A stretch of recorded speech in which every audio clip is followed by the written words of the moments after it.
Now let me explain how to create zoom in and zoom out animations using AI and CapCut on your phone. This process is simple and fun, allowing you to enhance your videos creatively and effectively.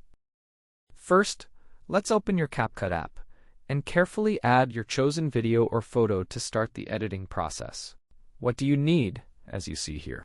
Now, let's add your media here. Next, we carefully click on the effects option to explore available choices. Video effects, as you can see. Here, we carefully type in AI zoom, as shown. As you can see, I already have the AI zoom effect here.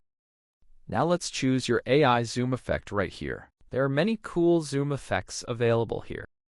We can also type in something like AI motion, as you can see here. This will give us a variety of motion effects to choose from.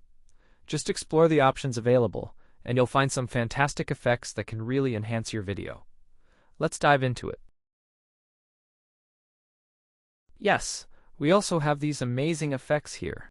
Just type what you need and explore the options. Yes, add AI to your zoom so that CapCut can recognize it easily here. What you need is specifically AI zoom effects. As you can see here, there are many different zoom effects that might suit your needs perfectly. That's pretty much everything, really. Thank you all for watching this video today. Good luck to everyone, as you see. And everyone, goodbye for now.